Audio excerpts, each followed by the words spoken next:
Fellow Falcoholics, what is up? Welcome to another episode of the Dirty Birds and Brews podcast. I'm your host, Kevin Knight at Falcoholic Kevin, joined once again by my friend Daniel Flick. He's at by Daniel Flick on the Twitter, covering the Falcons over at Sports Illustrated's Falcon Report. Daniel, welcome back. How are you doing, my friend? Always thrilled to accompany you on the wonderful Falcoholic pod, Kevin. Truly enjoy coming on with you, man. I'd say a little bit groggy, a little bit relieved to have about 6 weeks now before training camp. Exhausted, but also like upbeat, energetic, and ready to roll, man. And as always, appreciate you having me on. Absolutely. Yes. Well, we were originally planning to do this last night, but I was like, okay, I'm going to let you sleep a few hours before we get you on. So, just a few though, I'm the taskmaster over here, the content taskmaster. So, but yes, I appreciate Daniel. He's been over at Flowery Branch covering OTAs, covering mandatory minicamp this week. So we're going to get into that. But right before we hit record, we got news on the Falcons tampering verdict. So we will be talking about that first, obviously, because I know everyone's going to want to talk about that before we get into our OTA minicamp takes here. So appreciate everyone for joining us today. Lots of good stuff to get to before we enter the deep darkness of the dead zone for the next several weeks. But before we do, I want to bring you guys a real quick word from our sponsor today, BetOnline. Folks, BetOnline is your number one source for the NBA Finals and for the Stanley Cup Finals this season. They've got every stat, every matchup, and even live odds and spreads while the games are being played. And when the game's over, folks, you can head on over to BetOnline's new online casino. You can get in on that game of blackjack or poker that you've been itching to play, unwind with one of their over 150 slots games. No matter what you want to do, though, folks, make sure you head to that website, BetOnline, today to get in on the action. Just remember, when you sign up, to use our promo code BELIEVE, that's BLEAV, for your 50% welcome bonus on your first deposit. BetOnline, the game starts here. All right, Daniel. Well, we've been waiting patiently, some of us less patiently, for the tampering news. It was reported that it was going to come last week, and I was like, okay, crossing my fingers for Wednesday's show. Didn't come. Didn't come even for Friday, so didn't have a Monday pod recorded because I was leaving that open for tampering. But, whatever, NFL. We did get it today. And it is less, I think, than pretty much anyone anticipated, which is great. The Falcons will be forfeiting a 2025 fifth-round pick as punishment in the tampering investigation. And basically, it seems like the story was that what Kirk Cousins said was true. There was improper contact, but it all occurred during the legal tampering window. For those that don't know, you can't talk to the players directly. It has to be the agent that you talk to until the tampering period's over. It does seem a little ridiculous that after you've already agreed to terms that you can't just talk to the guy, but maybe that's something they address later, and maybe this low punishment is kind of a low-key acknowledgement that they may change some of those things going forward, but pretty minor, and it's, I think it's probably less than anyone was anticipating, but what's your sort of thoughts on now finally getting to see the results of this investigation? Yeah, man, I had the preview show written of Atlanta punished for tampering probably a week and a half, 2 weeks ago. Just waiting on it. And it was just the the pending tab that I had my content written in was just staring at me for the last week. And it was man, I really hope at some point it just happens so I can not have to look at this every day. That's my initial thought. In terms of the actual punishment to it, not very extensive. I thought when I first saw it, I think the very first thing I saw was the loss of draft capital, and for me it was there's got to be more, right? So I click on the tweet and it's 2025 fifth, and I'm like, no other picks, it's That's it. Yeah. Okay. The fines are, whatever. I don't think the Falcons are going to lose too much sleep over $250,000. I'm not sure Terry Fontenot will have to actually pay out of. I don't think he'll be rallying funds to pay his fine either. He's going to do a Patreon now. We're going to subscribe to Terry Fontenot's Patreon. So it would, what? I would love to see that happen. I think it'd be a great story. I don't think he's going to need one. And so I think it. If you're the Falcons, you got to kind of look at this and I think be pretty excited about it, pretty happy about it. Because realistically, Myself personally, I think a lot of people I've talked to thought it would be a second or a third round pick. I don't think a lot of us ever really thought it would reach like the category where it's a first round pick. Yeah. Shout out Mike Florio. But I bet that guy's having a rough day. Oh, But he is, man. I'm enjoying it. I might be bad for enjoying it, but it is enjoyable to me. So full I took one disclosure, yeah. look at Twitter. It didn't look good. I saw he had a tweet, and a lot of I people saw are Falcons. caps. I saw all caps at some point, and it's like, wow, okay, yeah. Yeah, not his finest day. But I thought it was gonna. I never thought it would reach the level that he thought that it would. But it ended up not even reaching a level that I thought it would. So again, if you're Atlanta, you're not going to lose much sleep over a round 5 pick. And again, it doesn't seem like they did anything that is particularly, worrisome in how they handled. Like it doesn't seem like there was a bad faith situation here either. So in terms of a morality standpoint, I think it's completely fine. In terms of a capital standpoint, it's not much to worry about. All things considered, I think it's a pretty big thumbs up for Atlanta. Yeah. No, I agree. I think it's, the way the Falcons sort of talked about it, which is how you would expect probably most teams to talk about it, is like, we don't really think we did anything wrong. And I think if you're looking at it, like you said, from the morality standpoint, when you hear tampering, you expect like improper negotiating early, like doing something basically to give yourself an advantage in the process. And that's what the NFL is typically trying to punish. Like, they don't want teams to get advantages when signing players. That's the whole point of the legal tampering window, so teams aren't tempted to try to like sneak in contact before the guy hits free agency, because once free agency kicks off, it's like a free-for-all frenzy. So so that's why they added the legal tampering window. It's very strict. So it's like, calling it legal tampering is almost like a misnomer. It's more like you can talk to the agent window or something. But, in reading, the full article on this by Adam Schefter, the Falcons basically, all the part they did it with Kirk Cousins, with Darnell Mooney, and Charlie Werner, and apparently the Falcons just admitted that they made travel arrangements and figured out logistical stuff during that window. And that's it. Like, that's all that they did. So it's like and that's after the players had already agreed to terms. So it's like, should this really be illegal? It seems unnecessary, but that's the rules. You do have to follow the rules, obviously. So I think the Falcons will be like, all right, whatever. It's a 5th round pick. It's not amazing, but not something that's going to drastically impact your draft planning or your planning next season. So that's probably the best case scenario in terms of the compensation. But I mean, what do you think about the idea of the NFL changing these rules so you could, I don't know, book a flight for the guy that's agreed to be on your team? Yeah, exactly. I agree with you, dude, because it's like, you think about tampering, you think about like, oh man, like, what did they do? You know, like, the mind immediately starts to ponder about like premature contact. And I know Florio was kind of up in arms about how Cousins said that he had contact with, and I think the head athletic trainer and potentially Ryan Pace like the night before. In my personal opinion, once you agree to terms, and again, we've seen instances where it changes, but once you agree to terms, especially modern day, that stuff very rarely changes to me. Yeah. I would kind of like to see that rule relaxed, but even if you're not relaxing the full on contact, I think booking a flight for a guy and punishing a team over that or 3 guys, I guess, is kind of an excessive use of power by the NFL. Yeah. I don't really think it's anything, too harmful for the game. No, It's really kind yeah. of strange, actually, kind of the more I think about it, that they actually punished the team for that. But, more power to them, I guess. I'm just kind of trying to think about the timeline in my head too, because obviously Cousins had his intro the night that free agency opened. I think Werner was the day after, and then Mooney didn't officially sign until Friday, if I'm not mistaken. So I don't know if they booked it or like talked about it on like that Monday or Tuesday or whenever it was. But he didn't actually fly in, I would assume, until either Thursday night, Friday morning.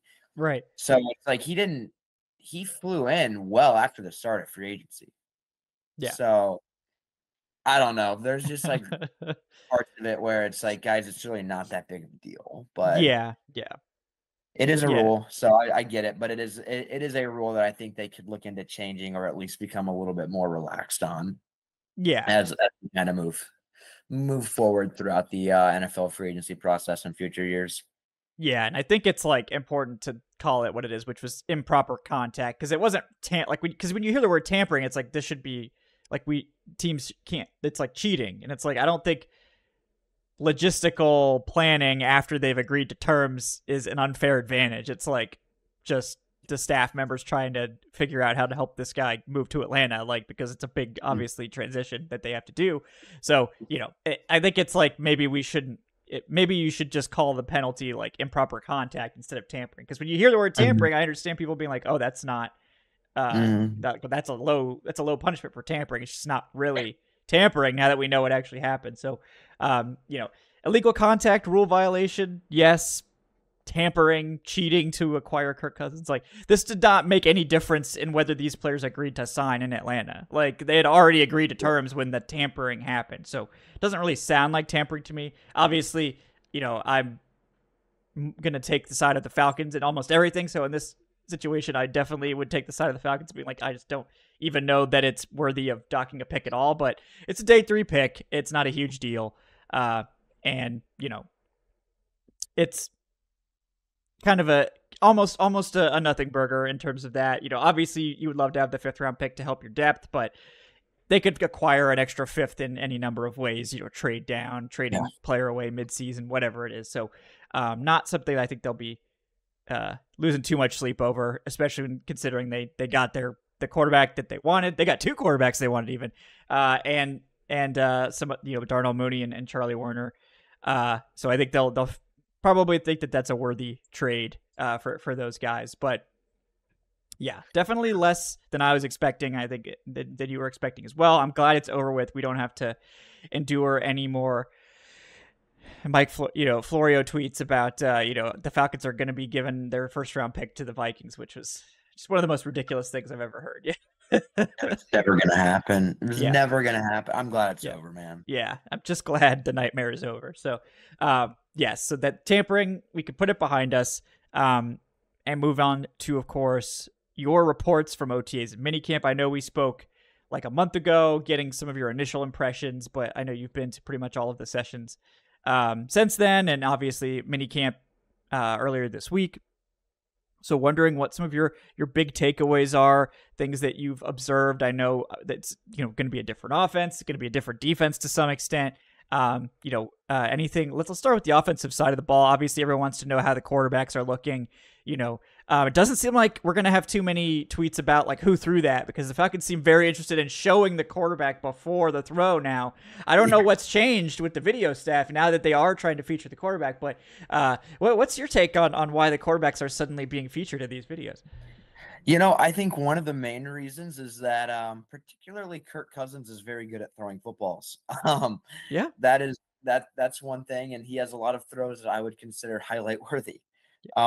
That's for me is one thing that I took away, from OTAs, from minicamp, very early, is just how precise Kirk Cousins is, and just how consistent he is, and he was very impressive for me, watching him. A very stark contrast from watching Ritter and Heineke and that group throw passes. The occasional Felipe Franks pass last summer, that feels like a decade ago.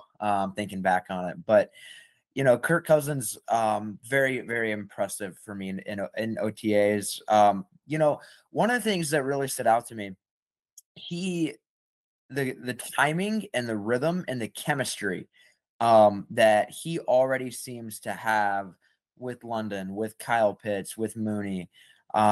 Just for guys that he hasn't known very well for more than about 2-3 months now, they were in a very good rhythm, and his passes were like in stride, in rhythm, right where the ball should be, just about every single time, it felt like. Not a lot of balls hit the ground, even in like competitive portions. And it was just really, really impressive for me to watch, because he was in complete control. He was in complete control. And I think that part was extremely encouraging.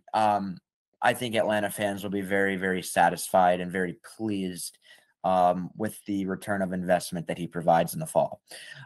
With Penix, I know it's a pretty hot topic as well.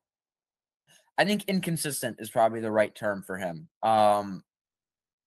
His accuracy fluctuated quite a bit. He had a lot of overthrows. A lot of high passes, but also a lot of throws that were out of reach from receivers on like vertical concepts.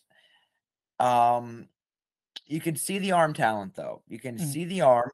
You can see him evolving as a leader. He drew very positive praise for the work that he's done off the field and the eagerness and the willingness to learn from Cousins and Heineke. And that quarterback room has so many voices in it, too. Yeah. They have obviously a head QB's coach, an assistant QB's coach, and about 3 or 4 other analysts in there too, who are all involved. They've completely overhauled that room on the staffing side as much as actual on-field player wise. And I think you can see Penix really tapping into that. Again, promising with his arm. The accuracy, I think, is worrisome. And from what I've heard from other people who covered him at IU, he kind of had that same problem at Indiana in college as a freshman, where he was high and maybe a little amped up, and eventually it got better. And so I think if you're trying to hold out hope, obviously it's June, so It's early everyone's got a days. lot Yeah, of yeah. yeah, but I do think there's optimism and reason to believe that his accuracy will improve. Outside of Penix, I thought, the weapons look pretty good. London, Mooney, they're legit. When the team would be participating in like, walkthroughs for like returning kicks and whatnot on one field, on the other field, you'd have Cousins throwing passes to Mooney, Pitts, and London, with like Zach Robinson watching and Yates watching. And that to me felt pretty symbolic of like, hey, they have a really big role in mind for Mooney. He's been involved in a lot of their like off the field stuff that they're really trying to work through and trying to enhance that chemistry. Yeah. He's looked really good though. He's looked really sharp. I think Kyle Pitts looks healthy. He looks fresh. He looks energized, juiced up, twitchy. He looks like he's having fun, which is, very important. And I think he's just last year he never really got fully healthy, right? And I think you're finally seeing him now healthy. He feels good. And again, he looks really loose, really, really fluid. And I think if you're trying to really glean small things, his movement looked really impressive to me. Really impressive. I'll end with a little sleeper pick. A lot of people are excited about Casey Washington. You should be. That's my take on it. I Yeah. think you should Yeah. be. He's been very impressive for me. Very, very consistent, very productive in their 7-on-7 periods. Him and Penix have very good chemistry already. He is, I spoke with Ike Hilliard about him a few weeks ago. And Ike mentioned that, early on OTAs, he was with their like, 3s and 4s, and they moved him up with their 1s and 2s towards like actually a week or two in, just because he Mhm. was like at that level where he was really impressive to them.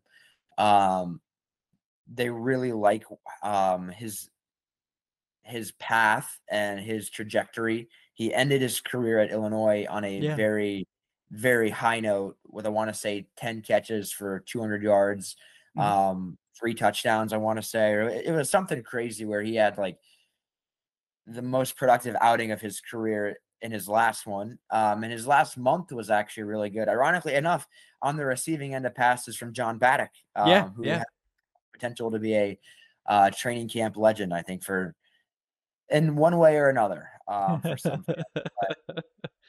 But he looked good. I'll say that. He looked good. Paddock did, Washington did, and I think fans should be very excited about what Washington can accomplish in Atlanta. Yeah. Yeah. No, I think that's been the one consistent thing I think throughout the whole process is that, obviously early on when it was mostly rookies, Casey Washington was seemingly the featured target, which is not surprising. He's the guy that they drafted. But that continued even when it seems like when veterans were arriving, and even to the point where it seems like he has sort of officially moved up into the depth chart of the second string sort of unit. So he's clearly in contention, not only for the roster, because that, I think everyone was expecting him to compete for a roster spot, but potentially even playing this year. And we'll have to see how it shakes out. Obviously, they've added a lot of receivers. I know Rondale Moore has missed time, so that could be part of the reason that Washington's been lifted up more. I think Moore's back now. I think pretty much everyone's back except for Grady, who I think Grady was just back for maybe the first time at like Tuesday or whatever, but or is preparing to at least come back for camp. But yeah, he was working off to the side. He yeah, wants to be a full go for camp is his plan. Yeah.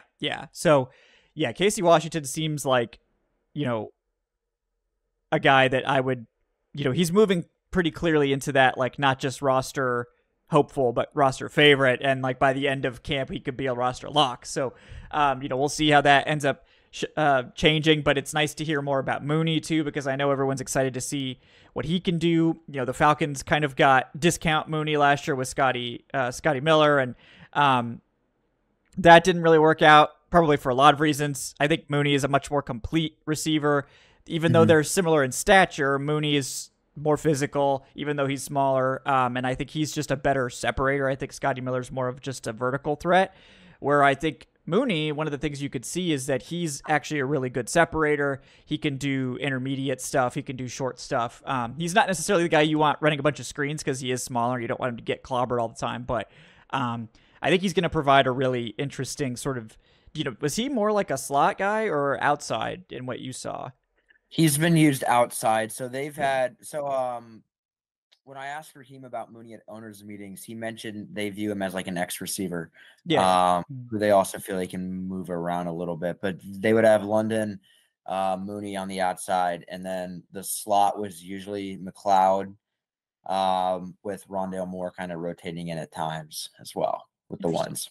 Yeah, that is interesting because I think, because Mooney throughout his career in Chicago kind of played half and half outside and in the slot. I think here it was like he's probably going to be sort of the flanker across from Drake London, and then we'll see where Kyle Pitts mixes into. I'm assuming is he usually the playing inline, or is he just sort of lined up wherever? Yeah, they moved him around quite a bit. He's played inline, I feel like a majority of it, but he's also for sure played slot quite a bit.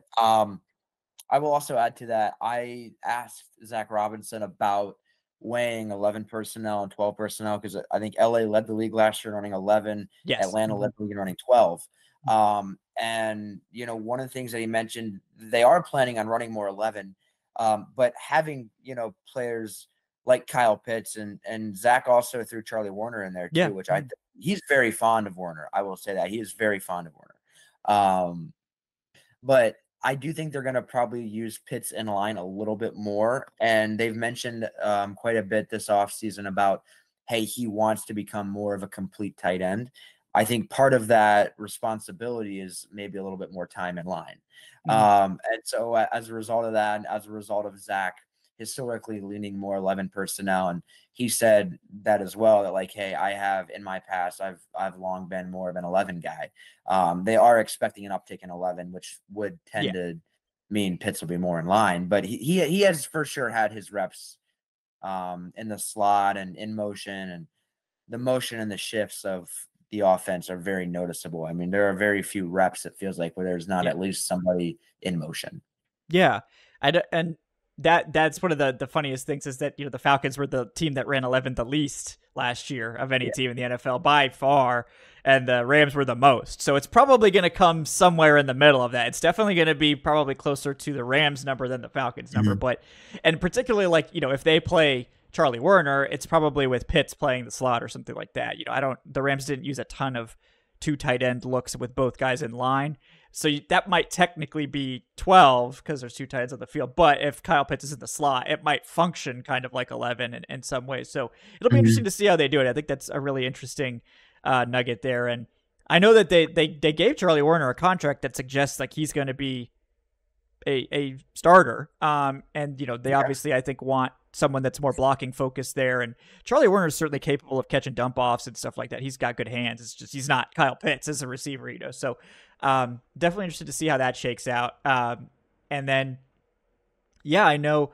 Uh, has the offensive line been uh, mostly the same? I know, like I heard Kyle Hinton was working in a little bit with the first team. I think that's probably more just like training him up as the primary interior depth guy. But has it been pretty much the same five from last year, assuming guys weren't missing time with injury? But Yeah. So it's been the same five from last year. And yeah, Hinton, specifically Tuesday at minicamp, rotated him with the ones at left guard. Um, I think Storm Norton was the right tackle on Tuesday. McGarry was out for the session. He's been active for everything, so it's not a worrisome thing or anything of that nature. But yeah, they had Storm Norton at right tackle, Hinton at left guard at times. But yeah, throughout camp, the that starting line was the same as last year, and Raheem kind of went through each of them a little bit on Tuesday as well, and was very complimentary, very high on them. And I know that you'll see a lot of the guys in that room are very fond of what they have there. So I'd say if you like the way the line looked last year, you'll be very pleased with how it looks this year. And I will say one thing about it: they are running a very similar rushing offensive style this year as last year. A lot of wide zone still. I asked Ledford about like if there's anything else he's trying to like change, if there's anything he has to like teach that's new with what Zach's implementing, and he said a lot of it's really the same. So there's really not a lot of change for the guys up front in terms of who's out there and in terms of what they're being asked to do. yeah, because I know one of the big things is, are we going to see some manpower stuff mixed in, because that's what the Rams started to do last year and it was very effective. So we'll see if that's something they end up implementing more over training camp. But most of these offensive linemen know how to run power. They know how to run duo. They know how to run to pull and stuff like that. Like, these guys are professionals. They've played football for a long time. A lot of these power scheme runs are pretty much you do this. And so it's not like you have to reinvent the wheel with most of these guys. But I'm curious to see if we do see some of that or not. That's definitely one of the more interesting things with the run game to monitor. But yeah, on the defensive side, obviously there's a ton of questions people have about the corner group. I know last time we talked, Clark Phillips was definitely someone who was sort of rising up the depth chart. It does seem like D. Alford has more or less taken control of the slot job, which my feelings on that. So definitely relieved to hear that. But yeah, I know Mike Hughes has been playing a lot outside. That's what Mark Ramundi was saying. So I'm curious how that sort of battles go in there. It seems like it's maybe sort of Phillips and Mike Hughes really duking it out for that cornerback 2 spot at this stage. Yeah, that is for sure the competition. It's Clark Phillips, it's Mike Hughes. Hughes ran a little with the ones in their light install on Tuesday. I still think leaving OTAs, Clark Phillips has a little bit of an edge there, from the plays that he's made and what he did last year, and how excited that Raheem has how highly he's spoken of him so far this summer. Even the spring too, he was very complimentary of him this spring. Raheem actually said in Orlando at the owners' meetings that he was like surprised watching Hughes, like what caliber of player he is. They're more fond of him, I think, than a lot of the fan base is. It feels like a lot of the fans aren't very fond of Mike Hughes. UCF legend Mike Hughes. Yeah, UCF legend. Hey man, Vikings legend, I do believe. Yeah, Chiefs legend. Yeah, definitely more Chiefs legend than Vikings legend. Yes. Yeah, he's got an interesting. I wonder if I guess he was in Minnesota. I think he was drafted. That's where he was drafted. Yeah, and he played in the slot there, and then he went to Kansas City and played outside and I think he had his best season by far. I think he had like a 78 PFF grade that year and played really well, which is why I was a little interested in seeing the Falcons move him back to the slot where he's kind of always struggled. And now he's going back outside. So I think people are terrified of Mike Hughes playing, but I think if he plays outside, he's shown that that's a better fit for him, particularly in that sort of zone heavy scheme.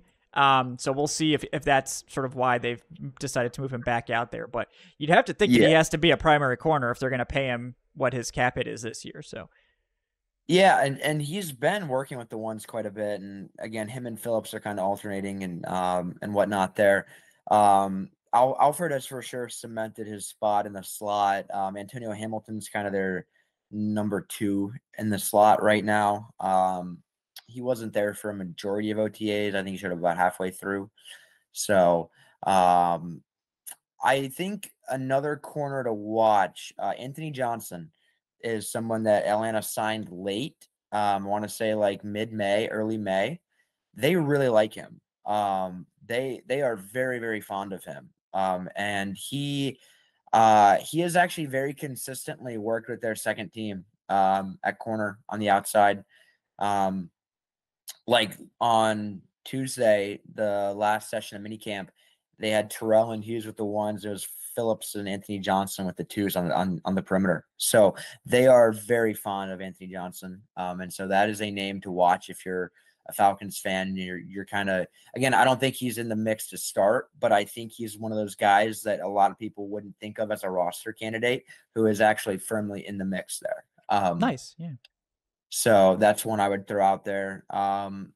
You start looking at safety as well. There's Yeah. also a Yeah. little bit of a battle there. Helms currently, I think, is pretty clearly ahead of Grant. But you are also seeing them utilize Grant. Raheem Morris has said, I think it was actually after the draft, he talked about how he kind of overlooked Richie Grant a little bit, and he wasn't really familiar. Kind of the is it Shaq Yeah. who Yeah. said I was on? apologize. I wasn't familiar with your game. Yeah, Yeah. that's basically what Raheem Morris said about Richie Grant. Yeah. And so I think he's got a newfound sense of respect and appreciation for Richie. Um, but they've kind of rotated those three in. I think Micah Abernathy was the number 4 safety when they ran twos on Tuesday. But they've also had a lot of combinations back there. Justin Hood, the Atlanta's new secondary coach, talked about how they're kind of trying to mix and match right now, and it's really stressing their verbal leadership and how communicative they can be, which is really something they're trying to stress. And so they've thrown a lot of combinations back there, but I think you can kind of start to see a lot of the questions I think I had entering OTA is who do you start at safety opposite Bates and who starts at corner opposite Terrell? For those two questions right now, I think Helms has the lead at safety, and I think that Clark Phillips has the lead at corner from what we've Interesting. seen so far. And again, those will ultimately be, I'd say you won't see that actually finalized until training camp, obviously, and you want a competitive environment, obviously. But for now, I think it's pretty clear that's kind of where they stand. Yeah. Yeah. That's very interesting for sure to keep always interested in keeping an eye on those two battles because I think those are two starting jobs that are basically open. The spot next to Bates and the spot next to Terrell. So definitely interested in seeing how that plays out over the remainder of training camp next month. I know everyone wants to know about the defensive line because the pass rush has been a big issue. It sounds like that we've seen Ebiketie and Lorenzo Carter play a lot. So what's your sort of look been at those? Obviously, it's not been full contact. It's not like we have a lot of reporting to do about how they're actually rushing the passer. But in terms of the depth chart shaking out, is it about as you've expected it so far? Yeah. Yeah, there's not a whole lot to say about what's happened on the field, obviously. But in Yeah. terms of rotations, yeah. They've had Ebiketie, Lorenzo Carter. They had Trice in there on Tuesday. That was his first time from what I can recall. And as you said, I've been at every session they've had, Yeah. every open session that they've had for us. So that was the first time I could recall him actually working with really anything above like the third string outside linebacker spot. So they are trying to work him in there a little bit more. But it was Trice, Carter, and Ebiketie were the main 3 there. They had Bradley and I working off the edge previously earlier on in camp, and then he was back with the 3s on Tuesday. As far as the end group, they've had James Smith Williams kind of working in there. He was with the 1s and 2s on Tuesday. Zach Harrison obviously is in there. Contavious Strait is in there, working inside more than outside, but kind of in that like 3 tech, 5 tech role. Really, that kind of. I think Harrison's been more of a 5 tech so far for them. And then inside's kind of a bit murkier because Anyamata and Jarrett haven't been active. But they've had Taquan Graham working in there. Eddie Goldman has He's there. participated. He Yes, is he's there. there. He's We've seen participated him. in the We've laid eyes on Eddie Goldman. Yes.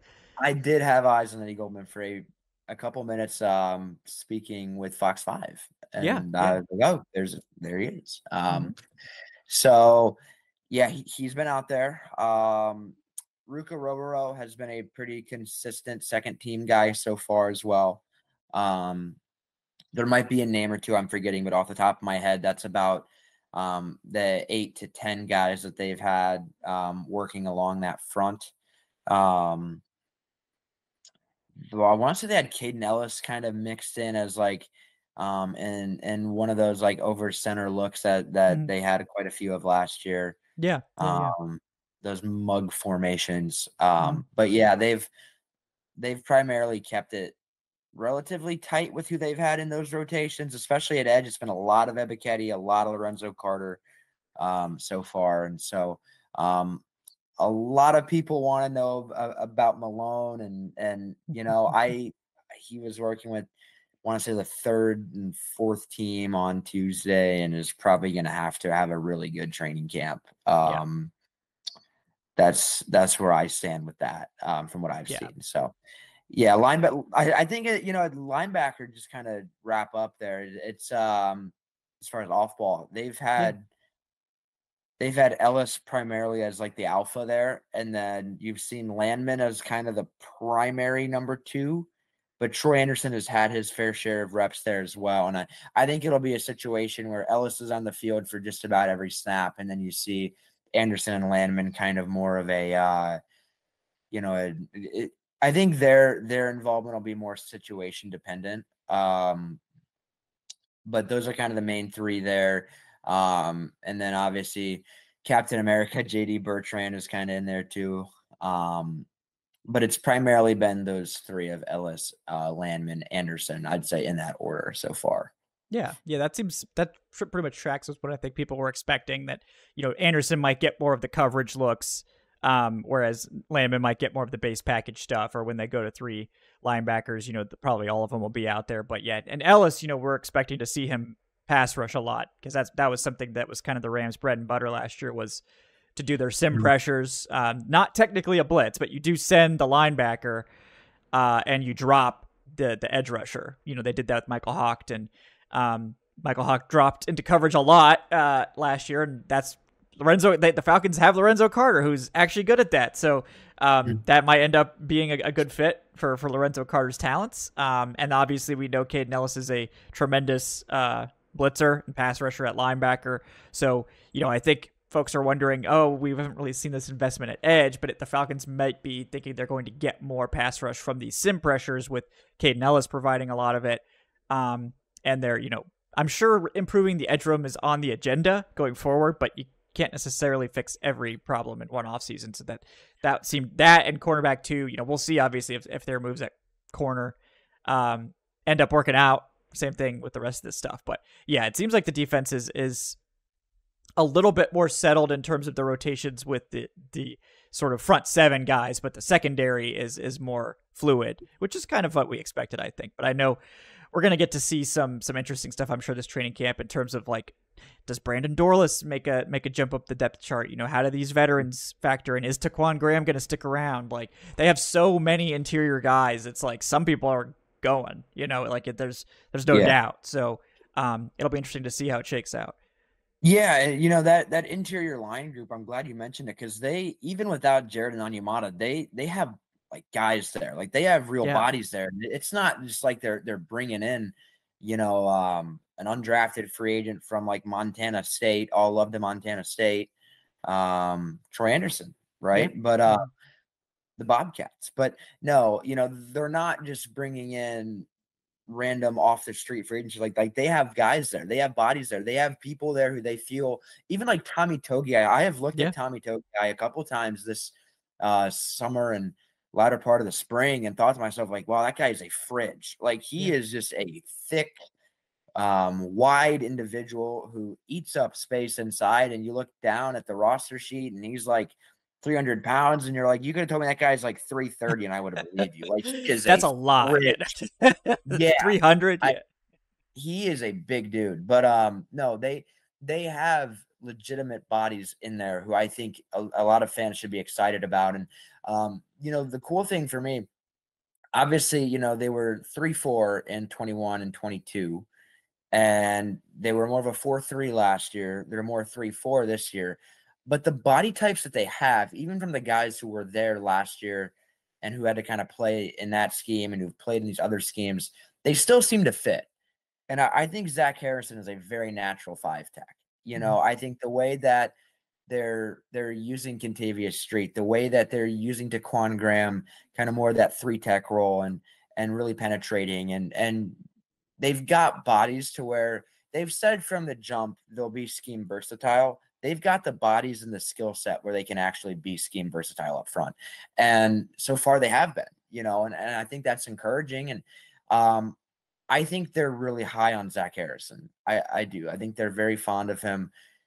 Jimmy Lake is very high on Zach Harrison. He lit up when I asked him about Zach Harrison, but they are optimistic about what he can do.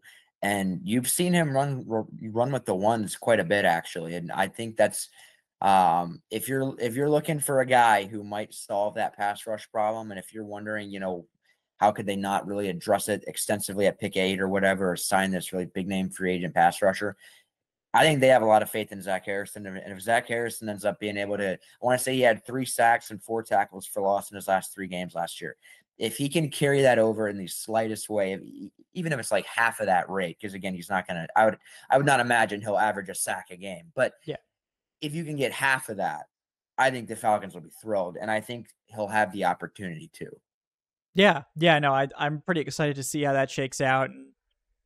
It's interesting to see where he plays, 'cause it sounds like it's kind of an edge role, but like depending on the formation, there might be like a 7 tech or a 9 tech outside of him. So it's like technically not the edge, but 5 tech, probably still considered edge for most people. So, Mm. and yeah, I think you said James Smith Williams too was more of that condensed edge, like the 5 tech role, as opposed to being more like outside, like super He's outside done a bit of both. linebacker. Yeah. He's done kind of a bit of both because, Okay. again, yeah, they have been very versatile in how they've used Yeah. a lot of their edge guys so far.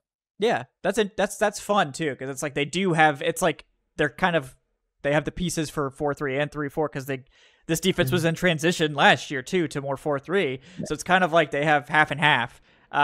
So you might as well just do whatever you want, just figure something out, cobble something together. It doesn't really matter that much which scheme you play in today's NFL, as long as you do it correctly. So definitely interested to see how that shakes out, and how it's going to look with much more zone coverage. The Falcons were like one of the most man heavy teams last year. Rams were one of the most zone heavy teams. So we're going to be going back to more zone. We'll see how that works out. I'm interested to see. Like, I think Clark Phillips is someone that's really going to benefit from that. With his lack of size. Man coverage against guys that were bigger than him is just always going to be difficult. But in zone, he's just going to have more opportunities to use his knowledge and instincts and click and close ability, which is one of the things he was always best at in college. And I think that's going to be a better fit for him. So if you're looking for optimism with, all right, we're throwing like an up and down second year corner in there at cornerback 2, that was up and down playing mostly man coverage. So going back to his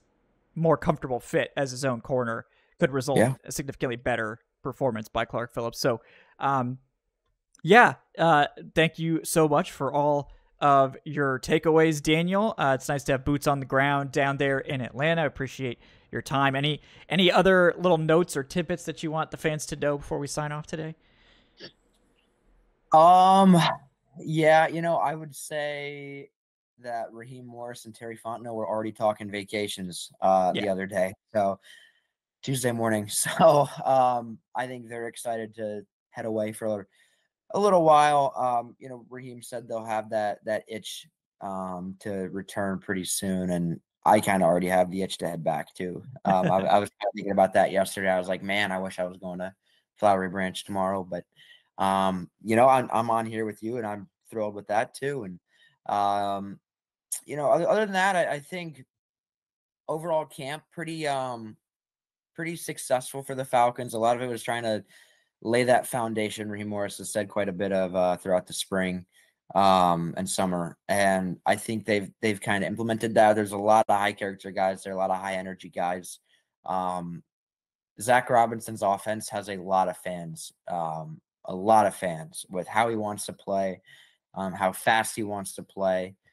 And obviously, I think I want to say it was Will McFadden had the viral tweet about London saying that the ball will be in the air. I asked Mooney a similar question, and he said the same thing, like, hey, they're going to be throwing the ball a lot more this year, and I think fans will like that. And with what I've seen from Cousins and with what I've seen from the receivers that they have and the step forward that I think Kyle Pitts has made health-wise as much as anywhere else, it should be an exciting year through the air for Atlanta with the opportunities to make it even more exciting. And yeah, man, but an enjoyable camp for sure. Looking forward to training camp and ready to roll, man. Ready to roll. Absolutely. Yeah, well, it's going to be an exciting time. Always good to talk to you, Daniel, guys. He's Daniel Flick at by Daniel Flick on the Twitters, writing over there at Sports Illustrated's Falcon Report. Daniel, anything else you'd like to plug or let the fans know about before we sign off? I don't think so, man. Might have a vlog coming on YouTube. I might make a YouTube channel, might release a vlog from my Tuesday, because I drove to Arkansas after the session. So I did training camp in the afternoon, drove 7 hours that night, got back around midnight or so. And I think fans, I vlogged it. We'll see if I ever release it, but I think people would enjoy some of that experience because it was a pretty hectic day. Yeah, that sounds exciting. You know, you're gonna have to stay off my turf though, because the video is my thing, Daniel. So you're gonna have to back off. This is my thing. No one else on the internet can have a podcast. It's just for me. No, but I think that would be a fun experience to see that. That's a lot of travel. You know, you're a road warrior now. I mean, that's just how it is. So. Oh man, I've put so many thousand miles on my car in the last month and a half. Yep. Gotta get that mileage reimbursement. You know. Oh, I will be. Trust me. There you go. Go. Yep. Well, guys. No, man. Appreciate you. Absolutely.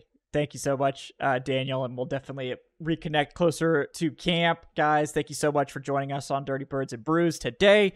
We'll be back next Wednesday with some more Dead Zone content. I think we're going to have a Falcons Fantasy Spectacular, talk about all the Falcons fantasy players you should know about. There's more of them this year that could be interesting as opposed to last year. So, you know, you might want the Falcons quarterbacks, for instance. So, yes, we'll look into that. We'll get into some other stuff as we transition into training camp prep and roster reviews and stuff of that nature. So stay tuned for that, guys. We'll be back then. Please like, subscribe, all that good stuff. Leave a 5-star review on your podcast platform of choice. And, of course, check out the Patreon. Check out the channel memberships. Speaking of fantasy, the patron fantasy leagues will be getting fired up in July. So if you want to take part in that, just make sure you're signed up when we announce those. And we'll keep you posted on here, obviously, with any other updates. But until then, guys, thank you so much for joining us. I'm Kevin Knight at Falcon Kevin. He's Daniel Flick at by Daniel Flick. We will see you next time on Dirty Birds and Brews. Have a great day, folks.